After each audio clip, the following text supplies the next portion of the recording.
o meu primeiro minuto vai para manifestar o meu pesar pela morte de Dom José Policarpo. E, com esta manifestação, relembrar a todos a obra social da Igreja, que num tempo de crise, neste tempo particular em que nós vivemos,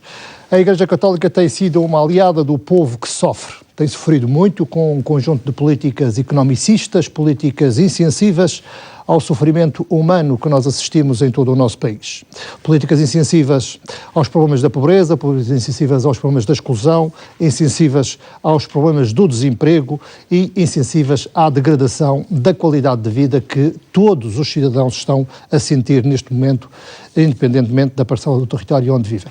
Por isso, gostaria de deixar aqui o meu reconhecimento pela obra de Dom José Policarpo e também o reconhecimento pelo papel importantíssimo da Igreja Católica, principalmente neste tempo de crise em que todos nós estamos a viver. Que análise é que faz, olhando para esta avaliação do Programa de Ajustamento da Madeira? Bom, eu já tive a oportunidade de me pronunciar relativamente às avaliações anteriores, quando, por requerimento do Partido Socialista, em que o Sr. Secretário de Estado das Finanças foi à Assembleia da República explicar, de facto, estas questões que se prendem com a avaliação do Programa de Ajustamento aplicado à Madeira. E as observações que nós temos feito é de que o Governo da República, ou mesmo o Governo, melhor, o Governo Regional e o Governo da República também, vão se vangloriando com estas avaliações positivas, mas o que é facto é que estão insensíveis a um conjunto de preocupações que deveria presidir a quem governa, quer o país, quer a própria região autónoma da Madeira. Os argumentos de quem governa, neste caso o Governo Regional, é de que se não fosse assim ainda estaríamos pior. Bom, é preciso verificarmos que este Governo não tem feito. O que fez foi rapidamente aplicar uma dupla austeridade ao povo madeirense, com a anulação do diferencial fiscal, ou seja, com aumentos de impostos em mais de 30%, como todos nós sabemos, com a anulação do diferencial fiscal que existia para fazer face ao princípio da continuidade territorial e ao sobrecusto que nós temos aqui na Madeira, cortou os rendimentos, quer por via salarial, quer por via dos subsídios que nós tínhamos para também fazer face aos custos de insularidade, anulou completamente o investimento, ou diminuiu drasticamente o investimento público, que também criou uma série de problemas à nossa economia, que estava fortemente dependente desse investimento. Ou seja, todos estes problemas, ou seja, o Governo atacou pelo lado sobrecarregando os sacrifícios sobre as pessoas, mas não resolveu uma série de problemas que ainda estão por resolver. Aliás, são as críticas que são apontadas também nessas avaliações. Ou seja, não fez a reestruturação da administração pública como deveria ter feito, não fez o trabalho que deveria ter feito no setor público empresarial com as privatizações como deveria ter feito, não cortou nas tais ditas gorduras e nos esbanjamentos da própria administração e da própria gestão executiva aqui na região autónoma da Madeira, e para além do setor da comunicação social, o setor da saúde, que praticamente não foram tocados. Ou seja, aquilo que é difícil de fazer e que dá de facto trabalho e que é preciso uma estratégia de governo, o governo não fez nada. Foi fácil ir aos impostos, sobrecarregar as pessoas com uma carga fiscal tão grande, trazendo todos estes problemas para as pessoas, como já disse no início, situações aflitivas para muitas famílias, para não falarmos também dos problemas do desemprego e da imigração que está a acontecer de forma gritante na região autónoma da Madeira. Do seu ponto de vista, esta avaliação não é positiva? Ou seja, eu vejo para esta felicidade toda do Governo a se vangloriar com estas vitórias nas avaliações destes planos de resgate como vitórias de pirro, ou seja, de facto estão a destruir os pilares que sustentam a nossa economia, não estão a garantir sustentabilidade para o futuro, para podermos sair desta crise com estas políticas, e também estão a causar um sofrimento muito, muito grande a todas as pessoas, a todos os madeirenses que sentem neste momento. Basta verificarmos os dados que existem relativamente às questões sociais e às questões económicas atualmente. Uma outra nota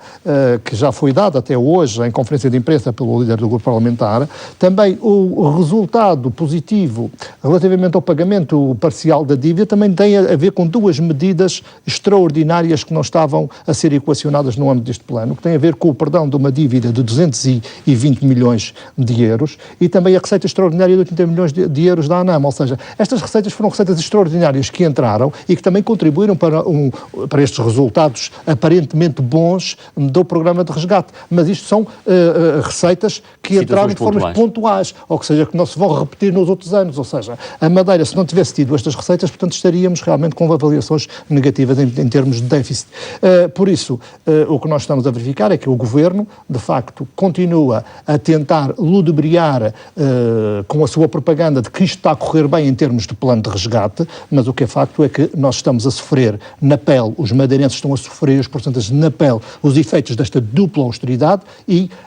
olhamos para o futuro, vamos ver que de facto a Madeira terá muitas dificuldades, passará de facto de uma região das mais ricas do país para uma das regiões mais pobres, porque basta verificar o que aconteceu à nossa riqueza, que baixou muito acima daquilo que está a baixar a nível da média nacional e também o nível da austeridade foi muito superior àquele que está a ser aplicado ao restante território nacional. Portanto, faz sentido, enfim, olhando agora para as duas realidades, para o país e para a região, reestruturar a dívida? Bom, ainda em relação ao programa de resgate para a Madeira, eu gostaria de responder aqui ao Sr. Deputado Hugo Velosa, que eu não olhei para o passado. É evidente que nós temos de ver os erros do passado e aprender com os erros, que é coisa que este Governo que cometeu e que é o responsável integral de todos os graves problemas que nós estamos a viver neste momento, não aprendeu. Porque basta olhar o resultado destas políticas de aplicação do programa de resgate. E o resultado atual é que, pergunto-se aos madeirenses e portucenses o que estão a sentir, o que os empresários estão a sentir, como é que está o desemprego na Madeira, como é que está a situação das falências, em que a Madeira realmente é que leva a palma à frente no todo nacional, como o Sr. Deputado sabe muito bem. O volume de negócios na região, na Madeira, em relação ao ano atrasado, diminui 1.000 milhões de euros. Ou seja, basta perguntar aos madeirenses e aos próprios empresários para dizerem aquilo que estão a sentir com os efeitos deste programa de resgate. Por isso estou a falar num tema que é atual, que é vivido e sentido pelos madeirenses atualmente e que vai ter repercussões piores no futuro, porque a Madeira não está com políticas estratégicas a nível da governação para garantir sustentabilidade numa série de setores para podermos sair com alguma força deste problema da crise que nós estamos a sentir logo após a aplicação do programa de resgate. Em relação à dívida, é outro problema que nós já falamos em programas anteriores. Tivemos a oportunidade, e eu até já tive a oportunidade, de dizer que de facto é necessário, fazendo uma análise da nossa realidade socioeconómica e financeira, a Madeira não tem capacidade de pagar esta dívida tal como está em cima da mesa neste momento. Ou vai ter de ser renegociada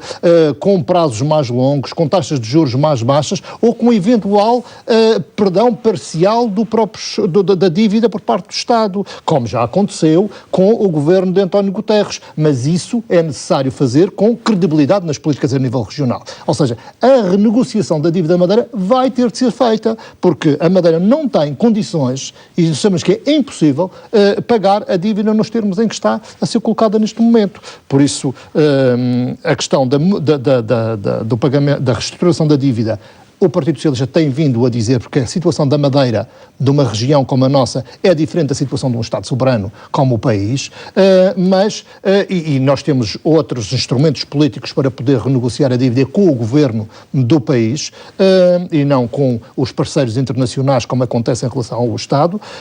Por isso, é relativamente mais fácil, com políticas credíveis, com uma boa estratégia para o desenvolvimento da região, conseguir, através de uma certa influência política, fazer com que o Governo da República ajude a Madeira e os madeirenses a superarem desta dificuldade, renegociando e reestruturando a dívida. E devemos esperar pelo fim do Programa de Assistência Financeira a Portugal para a Madeira também poder renegociar? O timing agora será definido pelos agentes que têm a responsabilidade de incitarem estes processos. Agora, o que é necessário fazer se não for feito este ano, será feito para o ano ou daqui a 2, 3 anos, mas a Madeira não tem, de facto, condições de honrar os seus compromissos. A nível nacional, já agora se me é permitido, a questão da reestruturação da dívida do Estado soberano, o Partido Socialista também tem colocado, já há muito tempo, uma ideia, mas isto são questões que têm de ser colocadas no plano europeu, em que tem de haver uma vontade de todos os Estados-membros em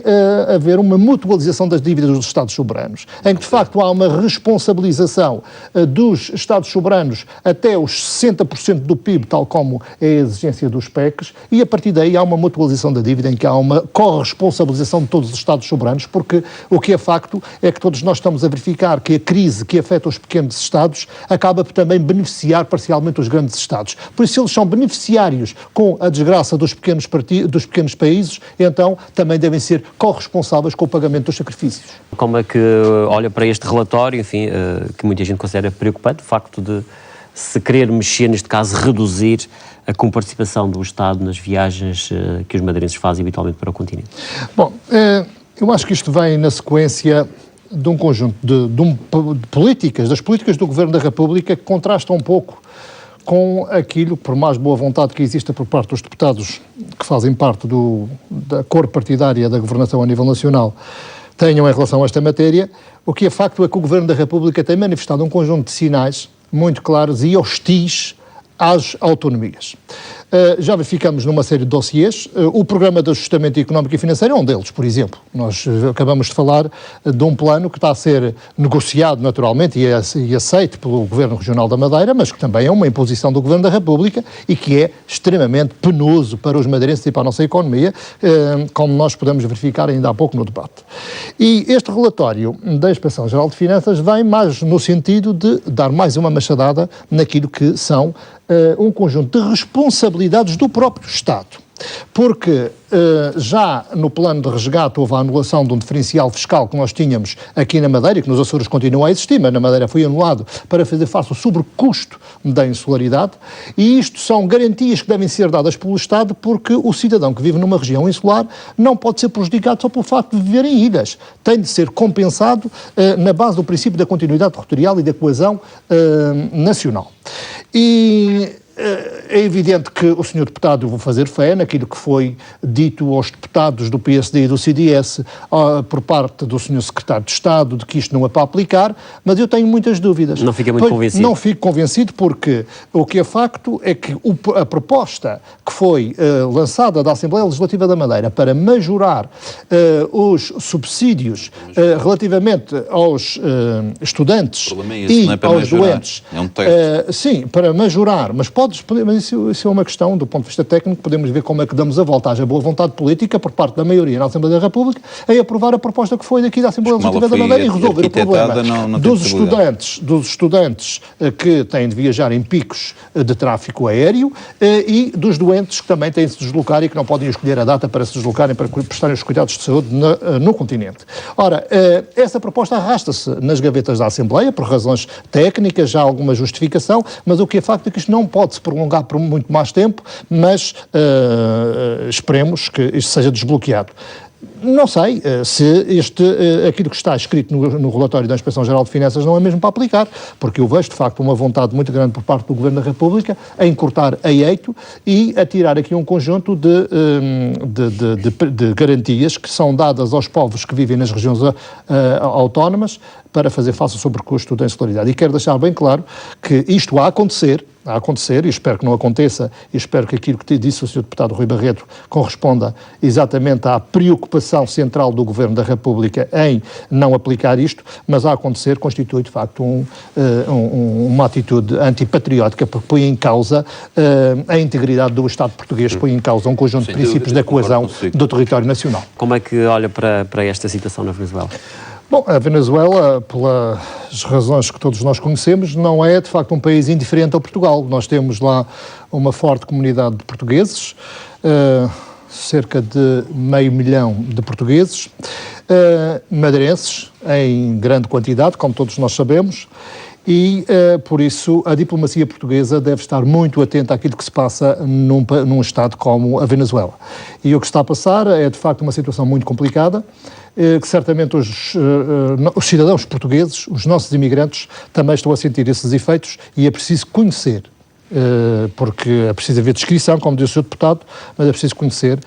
as medidas que o Governo da República, do ponto de vista diplomático, está a fazer para acautelar os interesses dos cidadãos portugueses que vivem na Venezuela, os nossos imigrantes. Relativamente à situação concreta em relação ao que se está a passar na Venezuela,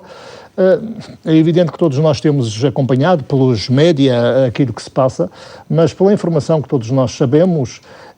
existem de facto problemas no regime. É evidente que a democracia, o regime democrático na Venezuela ainda precisa de dar alguns passos para ganhar maior maturidade, mas o que é facto é que também os movimentos da oposição, apesar de terem alguma razão nas causas que lhes leva à mobilização social para a rua, também estão a causar algumas tensões que estão a desembocar em violência e manifestações sangrentas, que é de tudo inaceitável em regimes democráticos, porque as manifestações devem ter lugar se há descontentamento por parte do povo em relação àquilo que está a acontecer por parte do Executivo, dos governos, mas essas manifestações devem ser ordeiras e democráticas. E o que estamos a verificar é que existem grupos paramilitares associados ao governo, armados, fortemente armados, nas ruas e sem controle, mas também existem grupos armados associados à oposição, também fortemente e nas ruas, e que está a desembocar em manifestações violentas e sangrentas, pondo em causa a vida das pessoas. Também gostaria de deixar aqui uma nota: existem, para um Estado como a Venezuela, muitos interesses internacionais em relação àquele Estado. Interesses internacionais que estão a apoiar o governo, e outros interesses internacionais também estão a apoiar as próprias movimentos da oposição. E à cabeça está Cuba, associada ao apoio às manifestações associadas ao governo, e os Estados Unidos associados aos apoios que está a dar aos movimentos da oposição. Por isso devia haver também uma maior responsabilidade internacional, de maneira a que os apoios a esse tipo de manifestações se fizesse não de forma violenta e sangrenta como está a acontecer, mas de forma democrática, em que as pessoas possam se manifestar livremente nas ruas, manifestando o seu descontentamento, e as mudanças a acontecerem naquele Estado aconteçam de forma pacífica e democrática.